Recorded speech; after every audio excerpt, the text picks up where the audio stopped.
Hello భోజన ప్రియులారా, ఈ వీడియోలో నేను చిన్నపిల్లలకి అల్సర్ పేషెంట్స్కి ఈజీ డైజెస్టివ్గా ఉండే బగారా రెసిపీ గురించి చెప్పబోతున్నాను. ఈ స్టైల్ బగారా రెసిపీలో ఘాటు అనేది తక్కువగా ఉంటుంది, అలాగని ఫ్లేవర్ ఏ మాత్రమూ మిస్ అవ్వదు. ముందుగా ఒక గిన్నెలో ఒక స్పూన్ ఘీని వేసుకొని వేడి చేసుకోవాలి. అది వేడైన తర్వాత దాల్చిన చెక్క, బిర్యానీ ఆకు, ఇలాచీ, సాజీరా, లవంగాలు, మిరియాలు వేసుకోవాలి. తర్వాత అవైలబుల్గా ఉన్నట్టయితే క్యాష్యూ నట్స్ని యాడ్ చేసుకొని ఫ్రై చేసుకోండి. దీని తర్వాత కట్ చేసి పెట్టుకున్న క్యారెట్ ముక్కల్ని వేసుకొని కాస్త కలర్ చేంజ్ అయ్యేంత వరకు ఫ్రై చేసుకోండి. దీని తర్వాత వాటర్ని యాడ్ చేసుకోండి. నేను 2 గ్లాసుల బియ్యాన్ని తీసుకున్నాను కాబట్టి 4 గ్లాసుల వాటర్ని యాడ్ చేసుకున్నాను. ఇందులోనే కాస్తంత ఉప్పు, కొత్తిమీర, పుదీనా ఆకుల్ని వేసుకోవాలి.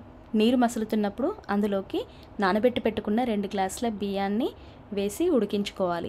ఎసరు దగ్గర పడేంత వరకు మూత లేకుండా ఉడికించుకొని ఎసరు దగ్గర పడిన తర్వాత మూత పెట్టి 5 నిమిషాలు కుక్ చేసుకుంటే వేడి easy digestive bagara recipe ready.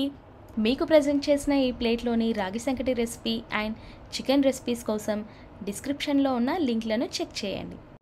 మా రెసిపీ కనుక మీకు నచ్చినట్టయితే లైక్ చేయండి, షేర్ చేయండి, సబ్స్క్రైబ్ చేయండి. మరిన్ని మంచి వీడియోస్తో మీ ముందుకు రావడం కోసం మీ PAN360 ఛానల్ని ఎంకరేజ్ చేయండి. Thank you.